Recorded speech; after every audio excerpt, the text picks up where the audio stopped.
ನಮಸ್ಕಾರ, ನೀವು ನೋಡ್ತಾ ಇರೋದು ಸಿಜೆ ಕರ್ನಾಟಕ ನ್ಯೂಸ್.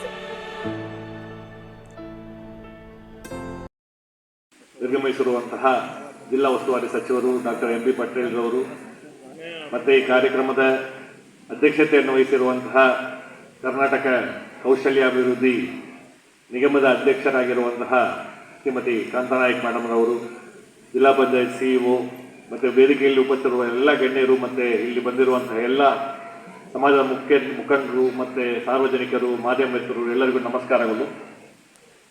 ತುಂಬ ಒಂದು ಸ್ಪಿರಿಚುವಲ್ ಲೀಡರ್ ಆ್ಯಂಡ್ ಪ್ರತಿಯೊಬ್ಬರಿಗೂ ಕೂಡ ನಮ್ಮ ಜೀವನದಲ್ಲಿ ಹೇಗೆ ನಾವು ನಮ್ಮನ್ನು ನಡೆಸ್ಕೊಂಡು ಹೋಗಬೇಕು ಅನ್ನುವಂಥದ್ರ ಬಗ್ಗೆ ಮಾರ್ಗದರ್ಶನವನ್ನು ಕೊಟ್ಟಿರುವಂತಹ ಸಂತಲಾಲ್ ಅವ್ರಿಗೂ ಒಂದು ಜನ್ಮದಿನಾಚರಣೆಯನ್ನು ಇವತ್ತು ಖುಷಿಯಿಂದ ವಿಜೃಂಭಣೆಯಿಂದ ಇವತ್ತು ಆಚರಿಸ್ತಾ ಇದ್ದೇವೆ. ಮೆರವಣಿಗೆಗಳ ಬೆಳಗಿಂದ ಆಗ್ತಾ ಇತ್ತು. ಸಂಜೆಯೂ ಕೂಡ ಒಳ್ಳೆಯ ಕಾರ್ಯಕ್ರಮಗಳನ್ನು ಈ ಒಂದು ಜಯಂತಿ ಅಂಗವಾಗಿ ಏರ್ಪಡಿಸಲಾಗಿತ್ತು.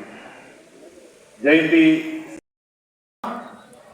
ಈ ಸುಂದರ ಸಮಾರಂಭಕ್ಕೆ ನನ್ನನ್ನು ಉಪನ್ಯಾಸಕರಾಗಿ ಆಯ್ಕೆ ಮಾಡಿದ್ದಕ್ಕೆ ಜಿಲ್ಲಾ ಪದಾಧಿಕಾರಕ್ಕೆ ನಾನು ಋಣಿಯಾಗಿದ್ದೇನೆ. ಸಂತ ಸೇವಾಲಾಲರು ಕರ್ನಾಟಕದಲ್ಲಿ ಜನ್ಮ ತಾಳಿದ್ದೇ ಒಂದು ಮಹಾಭಾಗ್ಯ. ಅನೇಕ ರಾಜ್ಯಗಳನ್ನು ಸುತ್ತುತ್ತಾ ಅನೇಕ ಸ್ಥಳಗಳಲ್ಲಿ ತಮ್ಮ ವಸತಿಯನ್ನು ಮಾಡುತ್ತಾ ಬಂಜಾರ ಜನಾಂಗವನ್ನು ಒಗ್ಗೂಡಿಸಿದ ಮತ್ತು ಏಷ್ಯಾ ಖಂಡದ ಧಾರ್ಮಿಕ ರಾಯಭಾರಿಯಾದಂಥ ಸೇವಾಲಾಲ್ ದೊಡ್ಡ ಕೊಡುಗೆ ಇದೆ. ಸೂರಗೊಂಡನಕೊಪ್ಪ, ನ್ಯಾಮತಿ ತಾಲೂಕು, ದಾವಣಗೆರೆ ಜಿಲ್ಲೆಯಲ್ಲಿ 15 ಫೆಬ್ರವರಿ 1739ರಲ್ಲಿ ಸಂತ ಸೇವಾಲಾಲರ ಜನ್ಮವಾಗುತ್ತದೆ. ಅದು ಕೂಡ ವಿಶೇಷವಾಗಿ ಕರ್ನಾಟಕದ ಈ ಬನವಾಸಿ ನಾಡಿನಲ್ಲಿ ಅವರ ತಂದೆ ಭೀಮಾನಾಯಕ ಮಾರಿಕಾಂಬ ಕುರಿತು ಪ್ರಾರ್ಥನೆಯನ್ನು ಮಾಡಿ ತಪಸ್ಸು ಮಾಡ್ತಾರೆ. ಯಾಕಂದ್ರೆ ಅವರಿಗೆ ಮದುವೆಯಾದರೂ 12 ವರ್ಷಗಳವರೆಗೆ ಮಕ್ಕಳಾಗಿರಲಿಲ್ಲ. ಮಗು ಆದ ತಕ್ಷಣ ಮಾರಿಕಾಂಬ ಬಂದು ಸೇವಾಭಾಯರ ತಂದೆಯವರ ಕಡೆಯಿಂದ ಒಂದು ವಚನವನ್ನು ತಗೋತಾರ. ಏನಂದ್ರೆ, ನಿನಗೆ ಸಂತಾನ ಲಭಿಸಿದೆ, ಮೊದಲನೇ ಮಗು ನನ್ನ ಸೇವಕನಾಗಬೇಕು ಅನ್ನುವಂಥ ಒಂದು ಬಹಳ ಗುರುತರವಾದಂತಹ ಕಂಡೀಷನ್ ಹಾಕ್ತಾಳೆ. ಸೇವಾಲಾಲ್ ಮತ್ತು ಮಾರಿಯಮ್ಮರ ನಡುವೆ ನಡೆಯುವ ಸಂಘರ್ಷಣಕ್ಕೆ ಇದು ಬುನಾದಿಯಾಗಿದೆ. ಸೇವಾಲಾಲರು ನಮಗೆಲ್ಲ ತಿಳಿದಂತೆ ಬಾಲ ಬ್ರಹ್ಮಚಾರಿಗಳಾಗಿ ಜೀವನ ಕಳಿಬೇಕು ಮತ್ತು ಸಮಾಜಕ್ಕಾಗಿ ತನ್ನ ಜೀವನವನ್ನು ಮುಡುಪಾಗಿಡಬೇಕು ಅನ್ನುವಂಥ ಸಂಕಲ್ಪವನ್ನು ಮಾಡ್ತಾರೆ. ಆದರೆ ಇಲ್ಲಿ ಸಂಘರ್ಷ ಉಂಟಾಗಿದ್ದು ಒಂದು ವಿಷಯವನ್ನ ನಮ್ಮ ಸಮಾಜದ ಬಾಂಧವರು ತಿಳಿದುಕೊಳ್ಬೇಕು. ಯಾಕಂದ್ರೆ ಈ ಭೀಮಾನಾಯಕ್ ಕೂಡ ತಪಸ್ಸು ಮಾಡಿ ಆ ಮಗುವನ್ನು ಪಡಿತಾನ. ಆದರೆ ಈ ನಮ್ಮ ಸ್ವಂತ ಪರಂಪರೆಯಲ್ಲಿ 7 ಜನ ಮಹಾಪುರುಷರು ಮಾರಿ ದೇವತೆಯ ಭಕ್ತರಾಗಿರ್ತಾರೆ. ಎಲ್ಲರೂ ಕೂಡ ಮಾರಿ ಜೊತೆಗೆ ಸೇವೆ ಮಾಡ್ತಾರೆ, ಏನೂ ಪ್ರಶ್ನೆಗಳನ್ನು ಮಾಡೋದಿಲ್ಲ. ಆದರೆ 17ನೇ ಶತಮಾನದಲ್ಲಿ ಮೂಡಿಬಂದಂತಹ ಸೇವಾಲಾಲರಿಗೂ ಮತ್ತು ಮಾರಿಯಮ್ಮನಿಗೂ ಸಂಘರ್ಷ ಪ್ರಾರಂಭ ಆಗ್ತದೆ. ಆ ಸಂಘರ್ಷ ಏನು ಅಂತ ಹೇಳಿದ್ರೆ, ನಾನು ಬ್ರಹ್ಮಚಾರಿಯಾಗಿ ನನ್ನ ಸಮಾಜದ ಸೇವೆಯನ್ನು ಮಾಡಲಿಕ್ಕೆ ನಾನು ಬ್ರಹ್ಮಚಾರಿ ಆಗ್ತೀನಿ, ನನಗೆ ಕುಟುಂಬ ವ್ಯವಸ್ಥೆಯ ಮೋಹ ಬೇಡ ಅಂತ ಅವರು ಬ್ರಹ್ಮಚಾರಿ ಮತ್ತು ಅಹಿಂಸಾ ವ್ರತವನ್ನು ಕೈಗೊಳ್ಳುತ್ತಾರೆ. ಇದು ಒಂದು ಬುಡಕಟ್ಟ ಜನಾಂಗದಲ್ಲಿ ಇಂಥ ಒಂದು ಈ ಮೇನ್ ಸ್ಟ್ರೀಮಿನ ತತ್ವಗಳು ಬಂದಿದ್ದು ಬಹಳ ಅದ್ಭುತವಾದಂಥ ಒಂದು ಐತಿಹಾಸಿಕ ಸತ್ಯ. ನಮಗೆ ಗೊತ್ತಿದೆ, ಗ್ರೀಕ್ ದೇಶದ ಫಿಲಾಸಫರ್ ಆದಂತಹ ಈ ಪ್ಲೇಟೋ ರಾಜಕೀಯದಲ್ಲಿ ಅಥವಾ ಸಮಾಜದಲ್ಲಿ ಸೇವೆ ಮಾಡುವವರು ಮದುವೆ ಆಗುವಂಗಿಲ್ಲ. ಯಾಕಂದ್ರೆ ಮದುವೆ ಆದರೆ ಅವರು ಸ್ವಾರ್ಥದಿಂದ ಪ್ರೇರಿತರಾಗಿ ನನಗೆ, ನನ್ನ ಕುಟುಂಬಕ್ಕೆ, ನನ್ನ ತಂದೆ ತಾಯಿಗಳಿಗೆ, ನನ್ನ ಬಂಧು ಬಳಗಗಳಿಗೆ ನಾನು ಸೇವೆ ಮಾಡಬೇಕು ಅನ್ನುವಂಥ ಯಾವ ವ್ಯಾಮೋಹಗಳು ಕೂಡ ಬರಬಾರದು. ಅಂತ ಒಂದು ಜಾಗತಿಕ ಮಟ್ಟದ ಒಂದು ವಿಷಯವನ್ನ ಸೇವಾಲಾಲರು ಒಂದು ಸಂಕಲ್ಪ ಮಾಡಿ ಸ್ವೀಕಾರ ಮಾಡ್ತಾರೆ. ಇಲ್ಲಿ ನಾನು ಒಂದು ಸಣ್ಣ ವಿಷಯವನ್ನ ಪ್ರಸ್ತಾಪ ಮಾಡ್ತೀನಿ. ಕರ್ನಾಟಕದಲ್ಲಿ ಸೇವಾಲಾಲರ ಪೂರ್ವಜರು 3 ಶತಮಾನಗಳಿಂದ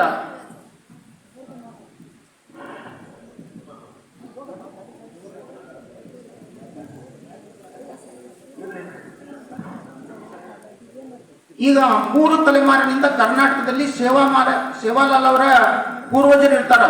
ಅದರಲ್ಲಿ ಮೊಟ್ಟ ಮೊದಲ ಹೆಸರು ಬರೋದು ರಾಮ್ಜಿ ದಾದಾ ಮತ್ತು ಮಂಗಲಿಯಾಡಿ ಒಡಚಾ ಗೋತ್ರದ ಹೆಣ್ಣುಮಗಳು. ಸೇವಾಲಾಲ್ ರಾಮಾವತ ಗೋತ್ರದ ರಾಠೋಡ ವಂಶಸ್ಥರು. ಹೀಗಾಗಿ ಈ ಮಂಗಳೂರದಲ್ಲಿ ಅವರು ಕಡಲ ವ್ಯಾಪಾರಿಗಳಾಗಿರ್ತಾರೆ. ಆ ಸಂದರ್ಭದಲ್ಲಿ ಭೀಮಾನಾಯಕ, ಹೇಮಾನಾಯಕ ಮತ್ತು ಹೇಮಾನಾಯಕ ಅಂತೇಳಿ ದಾದಾ ರಾಮ್ಜಿಗೆ 3 ಜನ ಮಕ್ಕಳು. ನಮ್ಗೆ ಇತಿಹಾಸ ಸ್ವಲ್ಪ ಗೊತ್ತಿರಲಿ ಅಂತ 1-2 ಪಾಯಿಂಟ್ಗಳನ್ನು ಹೇಳ್ತಾ ಇದ್ದೀನಿ. ಅವಾಗ ಏನಾಗುತ್ತಂದ್ರೆ, ಈ ಭೀಮಾನಾಯಕ ದೊಡ್ಡವ ಅಂತಾನ, ಅದಕ್ಕೆ ದೊಡ್ಡವ ಕೂಡ ಮದುವೆ ಮಾಡ್ಬೇಕಂತ ರಾಮ್ಜಿ ನಾಯಕಿಗೆ ಚಿಂತೆ ಹಿಡಿತದ. ಅದಕ್ಕೊಂದು ಜನಪದ ಕಾವ್ಯದಲ್ಲಿ ಒಂದು ಲೈನ್ ಬರ್ತದ, ಗಡ ಮಂಗಳೂರ ರಾಮ್ಜಿ ವಸಚ ಬೇಟಾ ಭೀಮಾರಿ ವಾಕ್ಯ ಕರಚ. ಆದ್ರೆ ಬೀಗ್ತಾನ ಅದಿದ್ದು ಸಾಮಾನ್ಯ ಬೀಗ್ತಾನಲ್ಲ. ಆಂಧ್ರ ಪ್ರದೇಶದ ಚಿತ್ತೂರುಗಳಲ್ಲಿರ್ತಕ್ಕಂಥ ಜಯರಾಮ್ ಒಡತ್ಯ ಅವರ ಮಗಳು ಧರ್ಮಿಣಿ ಸಾತ್ವಿಕ ಹೆಣ್ಮಗಳಿರ್ತಾಳ. ಆಕೆ ತಪಸ್ಸು ಮಾಡ್ತಿರ್ತಾಳ. ಆ ಭೀಮಾನಾಯಕನ ಜೊತೆಗೆ ವಿವಾಹ, ಈ ಭೀಮಾನಾಯಕನ ಜೊತೆಗೆ ವಿವಾಹ ಆಗಿ ಹೆಂಗಪ್ಪ ಅಂದ್ರೆ ಆಂಧ್ರ ಪ್ರದೇಶ ಮತ್ತು ಕರ್ನಾಟಕ ಬಾಂಧವ್ಯ 3 ಸ್ಟೇಟ್ಗಳಲ್ಲಿ ನಮ್ಮ ಕಂಜಾರರು ಬಹಳ ಸಾಂಸ್ಕೃತಿಕವಾಗಿ ಸಂಪದ್ಭರಿತ ಜನಾಂಗವಾಗಿ ಬದುಕ್ತಾ ಇರ್ತಾರೆ. ಎಲ್ಲೆಂದ್ರೆ ಮಹಾರಾಷ್ಟ್ರ, ಕರ್ನಾಟಕ ಮತ್ತು ಆಂಧ್ರ ಪ್ರದೇಶ. ಈ ಆಂಧ್ರ ಪ್ರದೇಶದ ಧರ್ಮಿಣಿಯಾಡಿಗೆ ಸೇವಾ, ಹಪ, ಬದ್ದು, ಬಾಣ ಅಂತ 4 ಜನ ಗಂಡು ಮಕ್ಕಳು ಹುಡ್ತಾರೆ. ಈ ಧರ್ಮಿಣಿಯಾಡಿ ಬಹಳ ಸಾತ್ವಿಕರಿರ್ತಾಳ. ಕಾಡಿನಲ್ಲಿ ಅವರು ದನಗಳನ್ನ ಕಾಯುವಾಗ ಈ ಋಷಿ ಮುನಿಗಳನ್ನ ಹೋಗಿ ಅವಳು ಶರಣಾಗತಿಯ ಶರಗೊಡ್ಡಿ ತನ್ನ ಸಮಾಜಕ್ಕೆ ಒಳ್ಳೆಯದಾಗಲಿ ಅಂತ ಹೇಳಿ ಆ ಆಶೀರ್ವಾದಗಳನ್ನು ಪಡೆಯುತ್ತಿರ್ತಾಳೆ. ಒಂದು ಮಾತನ್ನು ಹೇಳಬೇಕು, ಈ ಸೇವಾಲಾಲ ಪರಂಪರೆಯೊಳಗ ಈ ಭಕ್ತರು ಇರ್ತಾರ. ಸೂರಾ ಸೇವಡ, ವೆಂಕು ಭುಗ್ಯ, ಅನೇಕ ಜನ 7 ಜನ ಭಕ್ತರು ಇರ್ತಾರ. ಆ ಭಕ್ತರು ಏನ್ ಮಾಡ್ತಾರಂದ್ರ ಮಾರಿ ದೇವತೆಯ ಭಕ್ತರಾಗಿರ್ತಾರ. ಸೇವಾಲಾಲ ಬಹಳ ಪ್ರಭಾವಶಾಲಿ ವ್ಯಕ್ತಿಯಾಗಿ ದೈವ ದತ್ತವಾದಂತಹ ತನ್ನ ಶಕ್ತಿಯನ್ನು ಬಳಸಿಕೊಂಡು ಅನೇಕ ಪವಾಡಗಳನ್ನು ಮಾಡ್ತಾರ. ಅವಾಗ ಮಾರಿಯಮ್ಮನಿಗೆ ಒಂದು ರೀತಿ ಇರುಸು ಮುರುಸಾಗ್ತದೆ. ಯಾಕಂದ್ರೆ ಪರಂಪರಾಗತವಾಗಿ ಮಾರಿಯಮ್ಮನನ್ನು ನಂಬಿ ಮಾರಿಯಮ್ಮನೇ ದೇವತೆ ಅಂತ ನಂಬತಕ್ಕಂಥ ಜನ ಅದನ್ನ ಕಡೆಗಣಿಸಿ ಸೇವಾಲಾಲರ ಪ್ರಭಾವಕ್ಕೆ ಒಳಗಾಗ್ತಾರ. ಹೀಗಾಗಿ ಸೇವಾಲಾಲರ ಬ್ರಹ್ಮಚರ್ಯ ವ್ರತವನ್ನ ಮುಗಿಸ್ಬೇಕು ಅಂತ, ನೀನು ಮದುವೆ ಆಗಬೇಕು ಅಂತ ಹಠ ತೊಡ್ತಾಳ. ಅನೇಕ ರೀತಿ ತಿರುಗಳನ್ನು ಕೊಡ್ತಾಳ. ನಿಮಗೆಲ್ಲ ಜನಪದ ಮಹಾಕಾವ್ಯದಲ್ಲಿ ಬರ್ತಕ್ಕಂಥ ಈ ವಿಚಾರ ಗೊತ್ತಿದೆ. ಯಾಕಂದ್ರೆ ಅಲಿಖಿತವಾದಂಥ ಭಾಷೆ, ಅಲಿಖಿತ ಸಾಹಿತ್ಯವೇ ಇಲ್ಲಿವರೆಗೆ ಬಂದಿದೆ. ಈ ಅವ್ರ ನಡುವಿನ ಸಂಘರ್ಷ ಏನಾಯ್ತು ಅನ್ನೋದನ್ನ ನಾನು ಸಂಕ್ಷಿಪ್ತ ಹೇಳ್ತೀನಿ. ಯಾಕಂದ್ರೆ ಕಥೆಯಲ್ಲಿ ಒಂದು ಸಂಶೋಧನಾತ್ಮಕ ಅಂಶ ಇದೆ. ಏನಂದ್ರೆ ಸೇವಾಲಾಲದ ಅಂತ್ಯಕ್ಕೆ ಈ ಮರಿಯಮ್ಮನೇ ಕಾರಣ ಆಗ್ತಾವ. ಇದ್ರಾಗ ಏನೂ ಅನುಮಾನ ಇಲ್ಲ. ಆದ್ರೆ ನಾವು ಪ್ರಜ್ಞಾವಂತಿಕೆಯಿಂದ ಇಬ್ಬರನ್ನೂ ನಾವು ಏನ್ ಮಾಡ್ತಾ ಇದೀವಿ, ಸಮಾನ ದೃಷ್ಟಿಯಿಂದ ನೋಡ್ತಾ ಇದೀವಿ. ಸಂಘರ್ಷ ಹೇಗಾಯ್ತು, ಏನು ಸಂಘರ್ಷ ಆಯ್ತು ಅಂತ ಹೇಳಿದ್ರೆ, ಸೇವಾಲಾಲನ ಈ ಭಕ್ತಾದಿಗಳು ಏನಿದಾರಲ್ಲ ಮರಿಯಮ್ಮನ ಫಿಲಾಸಫಿ ನಂಬ್ತಾ ಇದ್ರು. ಸೇವಾಲಾಲನ ಫಿಲಾಸಫಿಯನ್ನು ಅರ್ಗಿಸಿಕೊಳ್ಳುವ ಶಕ್ತಿಗೆ ಇವರು ಒಡ್ಲಿಲ್ಲ ಇವರು. ಯಾಕಂದ್ರೆ ಅಹಿಂಸಾವಾದ, ಆಮೇಲೆ ಬ್ರಹ್ಮಚರ್ಯ ಪರಿಪಾಲನೆ ಮಾಡೋದು, ಇವೆರಡೂ ಈ ಸಮಾಜದಲ್ಲಿ ಹೊಸದು. ಹೀಗಾಗಿ ಮರಿಯಮ್ಮನ ಮತ್ತು ಸೇವಾಬಾಯಿ ನಡುವೆ ಸಂಘರ್ಷ ನಡೀತದ. ಡಾಕ್ಟರ್ ಎಂ ಚಿದಾನಂದಮೂರ್ತಿ ಅವರು ಕೂಡ ಈ ಅಂಶವನ್ನ ಹೇಳಿದ್ದಾರೆ. ನಾವು 21ನೇ ಶತಮಾನದಲ್ಲಿ ಅನೇಕ ಪವಾಡಗಳನ್ನು ನಂಬೋದಿಲ್ಲ. ಪವಾಡ ಪುರುಷರು ಯಾಕೆ ಪವಾಡಗಳನ್ನು ಕರ್ತಾರೆ ಅಂದ್ರೆ, ಯಾವುದೇ ಒಬ್ಬ ಮಹಾಪುರುಷ ಸಂತ ಶ್ರೀ ಸೇವಾಲಾಲರ ಪಾದದಲ್ಲಿ ನನ್ನ ಭಕ್ತಿಪೂರ್ವಕವಾದಂಥ ನಮನಗಳನ್ನು ಸಲ್ಲಿಸಿ, ಇಂದು ಕರ್ನಾಟಕ ರಾಜ್ಯಾದ್ಯಂತ ಸಂತ ಶ್ರೀ ಸೇವಾಲಾಲರ ಜಯಂತಿಯನ್ನು ನಮ್ಮ ಕರ್ನಾಟಕ ಸರ್ಕಾರದ ವತಿಯಿಂದ ಆಚರಣೆಯನ್ನು ಅತ್ಯಂತ ಶ್ರದ್ಧೆಯಿಂದ, ಭಕ್ತಿಯಿಂದ, ವಿಜೃಂಭಣೆಯಿಂದ ಮಾಡ್ತಾ ಇದ್ದೀವಿ. ಅಪರಯುಕ್ತ ಇವತ್ತು ವಿಜಯಪುರ ಜಿಲ್ಲೆಯಲ್ಲಿ, ವಿಜಯಪುರ ನಗರದಲ್ಲಿ ಈ ಒಂದು ಸಂತ ಶ್ರೀ ಸೇವಾಲಾಲರ ಜಯಂತಿ ಕಾರ್ಯಕ್ರಮದಲ್ಲಿ ಇವತ್ತು ದಿವ್ಯ ಸಾನ್ನಿಧ್ಯ ಅನ್ವಯಿಸಿಕೊಂಡಿರುವಂಥ ನನಗೆ ಭಾಳ ಆತ್ಮೀಯವಾದಂಥ ಶ್ರೀ ಧನ್ಸಿಂಗ್ ಮಹಾರಾಜರೇ, ಅವರ ಪಾದಗಳಲ್ಲಿ ಕೂಡ ಭಕ್ತಿಪೂರ್ವಕ ನಮನವನ್ನು ಸಲ್ಲಿಸಿ, ಈ ಕಾರ್ಯಕ್ರಮದ ಅಧ್ಯಕ್ಷತೆಯನ್ನು ವಹಿಸಿಕೊಂಡಿರುವಂಥ ಕರ್ನಾಟಕ ಕೌಶಲಾಭಿವೃದ್ಧಿ ನಿಗಮದ ಅಧ್ಯಕ್ಷರಾದಂಥ ಶ್ರೀಮತಿ ಕಾಂತಾ ನಾಯಕ್ ಅವರೇ,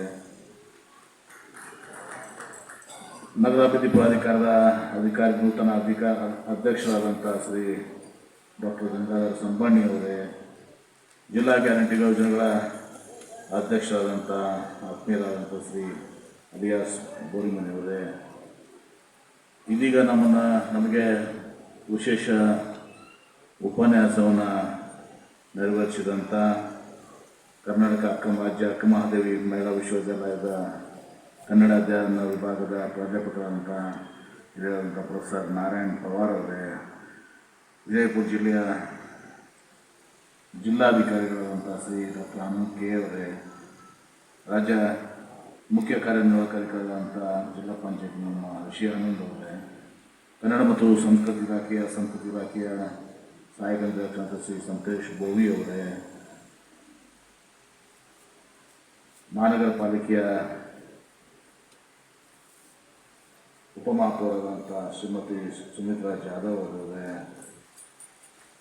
ಸಮಾಜದ ಹಿರಿಯರಾದಂಥ ಮುಖಂಡರಾದಂಥ ಆತ್ಮೀಯರಾದಂಥ ಶ್ರೀ ರಾಜ್ಪಾಲ್ ಚವ್ಹಾಣ್ ಅವರೇ, ಇನ್ನೋರ್ವ ಸಮಾಜದ ಹಿರಿಯರಾದಂಥ ಶ್ರೀ ಕೇಶು ನಾಯ್ಕ್ ಅವರೇ, ಸಂತೋಷ್ ಬಂಡಿ ಒಡ್ಡರ್ ಅವರೇ, ಮಹಾದೇವ್ BDS ಸಂತ ಶ್ರೀ ಮಹಾದೇವ್ ರಾಠೋಡ್ ಅವರು ಸೇರಿದಂತೆ ಎಲ್ಲ ನಮ್ಮ ಬಂಜಾರ ಸಮಾಜದ ಆತ್ಮೀಯ ತಾಯಂದರೇ, ಹಿರಿಯರೇ, ಸಹೋದರರೇ, ಯುವಕ ಮಿತ್ರರೇ, ಮಾಧ್ಯಮದ ಸ್ನೇಹಿತರೆ, ಈಗಾಗಲೇ ಇಲ್ಲಿ ಬರೋಕ್ಕಿಂತ ಮುಂಚೆ ನಾನು ಒಂದು ಸೇವಾಲಾಲ ಜಯಂತ್ಯೋತ್ಸವ ಕಾರ್ಯಕ್ರಮದಲ್ಲಿ ನಮ್ಮ ಮನೆಯಿಂದ ಬರೋತ್ತಿಗೆ ಶೋಲಾಪುರ ರಸ್ತೆಯಲ್ಲಿ ಅವರ ಒಂದು ಏನೋ ಸಂತ ಸೇವಾಲಾಲ ಮಹಾರಾಜರ ಒಂದು ವೃತ್ತ ಇದೆ. ಆ ವೃತ್ತದಲ್ಲಿ ಈಗಾಗಲೇ ನಾನು ಗೌರವ ಸಲ್ಲಿಸಿ ಇವತ್ತು ಅಲ್ಲಿನೂ ಕೂಡ ಮಾತನಾಡಿ ಬಂದಿದ್ದೀನಿ. ಇವತ್ತು ಒಂದು ವಿಚಾರ ಹೇಳಬೇಕಾದ್ರೆ, ಇವತ್ತು ಬಂಜಾರ ಸಮಾಜ ಏನಿದೆ, ಬಂಜಾರ ಸಮಾಜ ತನ್ನದೇ ಆದಂಥ ಒಂದು ಭವ್ಯವಾದಂಥ ಇತಿಹಾಸ ಸಂಸ್ಕೃತಿಯನ್ನು ಹೊಂದಿದೆ. ಈಗಾಗಲೇ ಮಾತನಾಡುವಾಗ ಪ್ರೊಫೆಸರ್ ನಾರಾಯಣ್ ಪವಾರ್ ಅವರು ಅನೇಕ ವಿಚಾರಗಳನ್ನು ಬಗ್ಗೆ ಹೇಳಿದ್ದಾರೆ. ಇವತ್ತು ಬಂಜಾರ ಸಮಾಜ ತನ್ನದೇ ಆದಂಥ ಒಂದು ಸಂಸ್ಕೃತಿ ಇತಿಹಾಸವನ್ನು ಹೊಂದಿ, ಇವತ್ತು ನಾವು ಬಸವಣ್ಣವರ ಏನು ಕಾಯಕದ ಬಗ್ಗೆ ಮಾತಾಡೋದು, ಕಾಯಕವೇ ಕೈಲಾಸ ಅಂತೀವಿ. ಆ ಕಾಯಕದಲ್ಲಿ ವಿಶ್ವಾಸ ಇಟ್ಕೊಂಡು ಶ್ರಮಜೀವಿಗಳು ಯಾರಾದಿದ್ರೆ ಅದು ಬಂಜಾರ ಸಮಾಜ ಅಂತ ಮಾಡಿದ್ದಾರೆ. ಯಾಕಂದ್ರೆ ನನಗೊಂದು ಭಾಳ ಹತ್ತಿರವಾದಂಥ ಸಂಬಂಧ, ನನ್ನ ತಂದೆಯವ್ರ ಮೇಲೆ ಅಷ್ಟೇ ಒಂದು ಪ್ರೀತಿ ಇಟ್ಕೊಂಡು ಬಂದಂಥ ಈ ಸಮಾಜ ಆಗ್ತಿದ್ದು ಸರ್. ನನ್ನ ಹಳೆ ತಿಕೋಟ ಮತಕ್ಷೇತ್ರದಲ್ಲಿ ಸುಮಾರು 40-50 ತಂಡ ಇತ್ತು. ಈಗ ಬಬಲೇಶ್ವರ ಆದ್ಮೇಲೆ ಒಂದು ತುಸು 4 ಟನ್ ಹೋಗಿದಾವು, ಆದರೂ ಕೂಡ ಒಂದು 35 ತಂಡ ನನಗೆ 40 ತಂಡ ಇದೆ. ಆ ಬಾಂಧವ್ಯ ಸಹ ಕೂಡ ಮೊದಲಿಂದ ಕೂಡ ಇದೆ. ನಾವು ನೋಡ್ತೀವಿ, ನಾವು ಹೋಗ್ತೀರಿ, ದುಡಿತೀರಿ, ದುಡ್ದ ಹಣ ಸಂಪಾದನೆ ಮಾಡ್ತೀರಿ, ಶ್ರಮದ ಹಣ ಅದು. ಅದನ್ನು ತಗೊಂಡ್ಬಂದು ಇವತ್ತು ಸಹ ಮತ್ತೆ ನೀವು ಇಲ್ಲಿ ಬಂದಾಗ ದೇವರ ಮೇಲೆ ಅಷ್ಟೇ ಒಂದು ಶ್ರದ್ಧೆಯಿಂದ ಭಕ್ತಿಯಿಂದ ಇವತ್ತು ಸಹ ದೇವರಿಗೆ ನೀವು ತಮ್ಮ ದುಡಿದಂಥ ಶ್ರಮದಲ್ಲಿ ಇವತ್ತು ಸಹ ದೇವರನ್ನ ನೀವು ಅರ್ಪಣೆ ಮಾಡ್ತೀರಿ. ಇದು ದೈವ ಭಕ್ತರು ಕೂಡ. ಇವತ್ತು ಬಹಳ ಜನರ ಒಂದು ಬೇಡಿಕೆ ಆಗಿತ್ತು, ಇವತ್ತು ಸಂತ ಸೇವಾಲಾಲ ಜಯಂತಿಯನ್ನ ರಾಜ್ಯ ಸರ್ಕಾರದಿಂದ ಆಚರಣೆ ಮಾಡಬೇಕು ಅಂತೇಳಿ. 2013ರಿಂದ 2018 ನಾನು ಬೃಹತ್ ನೀರಾವರಿ ಸಚಿವನಾಗಿದ್ದಾಗ, ವಿಜಯಪುರ ಜಿಲ್ಲಾ ಉಸ್ತುವಾರಿ ಸಚಿವನಾಗಿದ್ದಾಗ, ಅಂದು ಮುಖ್ಯಮಂತ್ರಿಗಳು, ಈಗಿನ ನಮ್ಮ ಮುಖ್ಯಮಂತ್ರಿಗಳು ಸಿದ್ದರಾಮಯ್ಯ ಅಂದು ಕೂಡ ಮುಖ್ಯಮಂತ್ರಿ ಆಗಿದ್ದಂಥ ಸಂದರ್ಭದಲ್ಲಿ ನನ್ನ ಮತಕ್ಷೇತ್ರ ನಿರ್ವಹಣೆ ಬಂದಾಗ ನಾನು ಹೇಳಿದೆ, ಸರ್ ಇವತ್ತು ನೀವು ಅನೌನ್ಸ್ ಮಾಡಬೇಕಿಲ್ಲಿ ಅಂತೇಳಿ. ನಿರ್ವಹಣೆಯಲ್ಲಿ ಒಂದು ದಿವಸ ನಾವು ಸಂತ ಸೇವಾಲಾಲ ಜಯಂತಿಯ ಕಾರ್ಯಕ್ರಮವನ್ನ ರಾಜ್ಯ ಮಟ್ಟದ ಅನೌನ್ಸ್ ಮಾಡಿಸಲಿಕ್ಕೆ ನಾವು ನಮ್ಮದು ಕೂಡ ಪಾಲಿದೆ ಅಂತೇಳಿ ನಾನು ಬಹಳ ಸಂತೋಷದಿಂದ ಹೇಳಕ್ಕೆ ಬಯಸ್ತೇನೆ. ಯಾಕಂದ್ರೆ ಎಲ್ಲರೂ ಮಹಾತ್ಮರ ಜಯಂತಿ ಆಗ್ತಾ ಇತ್ತು, ಸಂತ ಸೇವಾಲಾಲ ಜಯಂತಿ. ಇವತ್ತು ಬಂಜಾರ ಸಮಾಜದ ಕಲೆ ನಮ್ಮ ತಾಯಂದ್ರಲ್ಲಿ ನೋಡ್ತೀವಿ,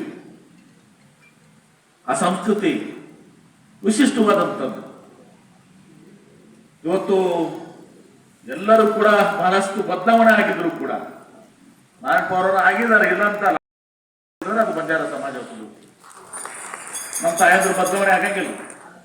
ಇವು ನಮ್ಮವರು ಗಿಬಿ ಒಂದು ಸ್ವಲ್ಪ ಬದಲಾವಣೆ ಆಗ್ತಾರೆ, ಅವರು ಕೂಡ ಬದಲಾವಣೆ ಆಗುತ್ತೆ. ತಮ್ಮ ಸಂಸ್ಕೃತಿ ಕಲೆ ಅದನ್ನು ಮುನ್ನಡೆಸ್ಕೊಂಡು ಹೋಗ್ತಾ ಇದ್ದಾರೆ. ಈಗ ನಮ್ಮ ಮನೆಯವರು ಆಶಾ ಪಾಟೀಲ್ ಕೂಡ ಇವತ್ತು ಬಂಜಾರ ಕಸೂತಿ ಅಂತ ಇದನ್ನು ಮಾಡಿ ರಾಷ್ಟ್ರಾದ್ಯಂತ ಇವತ್ತು ಸಹ ಬಂಜಾರ ಕಸೂತಿಯ ಮೂಲಕ ಇವತ್ತು ಬಂಜಾರ ಸಂಸ್ಕೃತಿ ಪರಂಪರೆಯನ್ನು ಇವತ್ತು ಸಹ ಪ್ರಪಂಚಕ್ಕೆ ತಿಳಿಸುವಂಥ ಕೆಲಸವನ್ನು ಮಾಡ್ತಾರೆ. ನಿಮ್ಮ ಕಲೆ ಸಂಸ್ಕೃತಿ ಇದನ್ನಂತ ಇವತ್ತು ಇಲ್ಲಿ ನಾನು 13ರಿಂದ 18 ಸಚಿವನಾಗಿದ್ದಾಗ ಬಹುಶಃ ಎಲ್ಲ ತಾಂಡಗಳಲ್ಲಿ ದುರ್ಗಾದೇವಿ ದೇವಸ್ಥಾನ ಇರ್ಬೋದು, ಸೇವಾಲಾಲ ದೇವಸ್ಥಾನ, ಪ್ರತಿಯೊಬ್ಬರಿಗೂ 50 ಲಕ್ಷ, 1 ಕೋಟಿ 2 ಕೋಟಿ ಅಂತ ಕೊಡೋ ಮೂಲಕ ಇವತ್ತು ಅಲ್ಲಿ ಬಂಜಾರ ಸಮಾಜಕ್ಕೆ ಮೂಲಭೂತಲ್ಲಿ ತಾಂಡಗಳಲ್ಲಿ ರಸ್ತೆ ಗಿಸ್ತೆ ಎಲ್ಲನೂ ಕೂಡ ಇದು ಮಾಡುವ ಜೊತೆಗೆ ನಮ್ಮ ಮುಖ್ಯಮಂತ್ರಿಗಳು ಎಲ್ಲನೂ ಕೂಡ ಕಂದಾಯ ಗ್ರಾಮ ಬಹಳ ದೊಡ್ಡ ಸಮಸ್ಯೆ. ಹಿರಿಯರು ಏನ್ ಮಾಡಿದಾರೆ, ಇದಕ್ಕೆ ಪಂಚದ ಹೆಸರಲ್ಲೇ ಇದಕ್ಕೆ ಮಾಡೋಗ್ಬಿಟ್ಟ. ಅನೇಕ ಕಡೆ ನ್ಯಾಯನೂ ಆಗಿದ್ದವು, ನಮ್ಗೆ ಕೂತ್ಬಿಡ್ತಾರೆ ಇವರು. ಇದಕ್ಕೆ ಅವರು ಪಂಚದ ಹೆಸರ ಮೇಲೆ ಅದನ್ನ ಭೂಮಿ ಖರೀದಿ ಮಾಡಿ ತಾಂಡ ಹಾಕ್ತಾವ. ಅದು ಮುಗಿದ ಮೇಲೆ ಡಿ ಸಿ ಅವ್ರು ಏನ್ ಮಾಡ್ಬಿಡ್ತಾರೆ, ಅವ್ರು ನಮ್ಗೆ ಕೂತ್ಬಿಡ್ತಾರೆ. ದನ ತಾಂಡ ಆಗೋದಾಗ ಜಗಳ ಪಗಡದಾಟ ರಾಜಪಾಲ ಮುಗಿಸ್ತೈತಿ. ಹೀಗಾಗಿ ಈಗ ಕಂದಾಯ ಗ್ರಾಮದ ಅನೌನ್ಸ್ ಮಾಡಿದ್ರು. ನಿನ್ನೆ 2,30,000 ಪತ್ರಗಳನ್ನು ಕೊಟ್ಟಿದ್ವಿ. ಎಲ್ಲಾರು ಕೂಡ ಇಲ್ಲಿನೂ ಕೂಡ ಕಂದಾಯ 2,500 ಕಂದಾಯ ಗ್ರಾಮ ನಮ್ಮ ಸಿದ್ದರಾಮಯ್ಯ ಅವರು ಮುಖ್ಯಮಂತ್ರಿಗಳ ನೇತೃತ್ವದಲ್ಲಿ, ನಮ್ಮ ಕೃಷ್ಣ ಬೈರೇಗೌಡರ ನೇತೃತ್ವದಲ್ಲಿ ಕೆಲಸ ನಡೀತಾ ಇದೆ. ನಮ್ಮ ಮತಕ್ಷೇತ್ರದ ನಮ್ಮ ಜಿಲ್ಲೆ ಯಾವ ಉಳಿಬಾರ್ದು ನೋಡಿ ಸರ್, ಎಲ್ಲವೂ ಕೂಡ ಕವರ್ ಆಗಬೇಕು. ಜಿಲ್ಲಾಧಿಕಾರಿಗಳು ಮತ್ತು ಸಿ ಅವರು ಯಾವ್ದಾರ ಒಂದು ಉಳಿತಂದ್ರೆ ಮತ್ತೆ ನಮ್ಗೆ ಜಗಳ ಆಗ್ತದೆ. ಮುಂದಿನ ಸಲ ನಾವು ಭಾಷಣ ಮಾಡಿದಾಗ ಕಂದಾಯ ಗ್ರಾಮ 100 ಎಲ್ಲ ತಾಂಡಗಳು 100% ಕಂದಾಯ ಗ್ರಾಮ ನೀವು ನಮ್ಗೆ ಹೇಳ್ಬೇಕು. ಯಾವ್ದು ಉಳಿದ್ರೆ ಮತ್ತೆ ನಮ್ಗೆ ಜಗಳ ಆಗ್ತದೆ ಇಲ್ಲ ವೇದಿಕೆ ಮೇಲೆ. ಅದನ್ನು ಹೇಳ್ತೇನೆ ನಾನು ನಿಮ್ಗೆ ಬಹಳ ಸ್ಪಷ್ಟವಾಗಿ ಹೇಳ್ತೇನೆ. ಆಮೇಲೆ ಇವತ್ತು ವೈಯಕ್ತಿಕವಾಗಿ ನಾನು ನಿಮ್ಮೆಲ್ಲರ ಬೇಡಿಕೆ ಆಗಿತ್ತು ಹಂಬಲಾಲ್ ದೇವಸ್ಥಾನ. ರಾಜ್ಪಾಲ್ ಚೌಹಾಣದರಲ್ಲಿ ನಮ್ಮ ಶಂಕರ್ ಎಲ್ಲರೂ ತಮ್ಗೆ ಗೊತ್ತಿದೆ. ಬಿಬಿಗೆ ಅದನ್ನ ನ್ಯಾಷನಲ್ ಹೈವೇ ಮಾಡುವ ಸಂದರ್ಭದಲ್ಲಿ ಅದನ್ನ ಸಣ್ಣ ಒಂದು ಗುಡಿಯನ್ನ ಮೂರ್ತಿಯನ್ನ ಬಾಜು ಕೊಡುವಂತ ಪ್ರಶ್ನೆ ಬಂತು. ಬಹಳಷ್ಟು ಜನ ಅದನ್ನ ನೋವು ನೋಡ್ಕೊಂಡು ಮಾಡ್ಕೊಂಡು ಬರೀ ಲಂಬಾಣಿ ಸಮಾಜ ಅಷ್ಟೇ ಇಲ್ಲ, ಭಾರಿ ಜನನೂ ಕೂಡ ನಮ್ಮ ಶರದ್ ಗುಡಿಗೆ ಬಂದು ನಮ್ಮ ಮನೆಗೆ ಬಂದಿದ್ದು ಸರ್ ಏನು ಮಾಡಬೇಕು ಅಂತ. ನಾವು ಇಕ್ಕಟ್ಟಿನಲ್ಲಿ ಇದ್ದೀವಿ. ಬಹಳಷ್ಟು ಸಂಸ್ಥೆ ಜಾಗ ಕೊಡಕ್ಕೆ ಹೆಂಗೆ ಬರ್ತೈತಿ ಅಂತ ಹೇಳಿ ಕಡೆಗೆ ನಾವು 10,000 square feet 100/100 10,000 square feet Rajpal ಅದಕ್ಕೆ ಜಾಗ ಕಿಮ್ಮತ್ತು ಗೊತ್ತಾನೆ. 10,000 ರೂಪಾಯಿ ಪರ್ ಸ್ಕ್ವೇರ್ ಫೀಟ್ ಇದೀಗ. 10 ಕೋಟಿ ರೂಪಾಯಿ ಬೇರೆ ಸಂಸ್ಥೆ ಜಾಗ ಹಾಮೂಲಾಲ್ ದೇವಸ್ಥಾನ ಕೊಡೋ ಮೂಲಕ ಇವತ್ತು ಅಲ್ಲಿ ಮತ್ತೆ 3.5 ಕೋಟಿ ರೂಪಾಯಿ ಖರ್ಚು ಮಾಡಿ ಹಾಮೂಲಾಲ್ ದೇವಸ್ಥಾನ ನಿರ್ಮಾಣ ಮಾಡಿದೆ.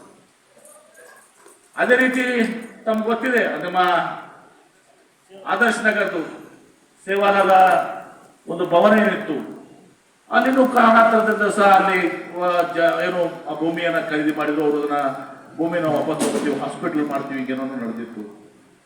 ನಾನು 65 ಲಕ್ಷ ರೂಪಾಯಿ ಕೊಟ್ಟು ವಾಪಸ್ ಖರೀದಿ ಮಾಡಿ ಅಲ್ಲಿ ಮತ್ತೆ 2-3 ಕೋಟಿ ರೂಪಾಯಿ ಹಾಕಿದ್ರು ಸಹ ನಾವು ಅದನ್ನ ಸೇವಾಲಾಲ್ ಭವನ ಮಾಡಿದ್ವಿ. ನನ್ನ ಹೆಸರು ಇಡಬೇಕಂತ ಒಂದು ದಿವಸ ಎಲ್ಲರೂ ಬಹಳಷ್ಟು ಮಂದಿ ವಿಚಾರ ಮಾಡಿದ್ರು. ಆಗ ನಾ ಹೇಳಿದೆ ನನ್ನ ಹೆಸರು ಬೇಡ, ಯಾಕಂದ್ರೆ ರಾಮರಾವ್ ಮಹಾರಾಜರು ಬಹುಶಃ ಬಂಜಾರ ಸಮಾಜದ ಈಗಿನ ಇದರಲ್ಲಿ ಬಹಳ ದೊಡ್ಡ ಸ್ವಾಮೀಜಿ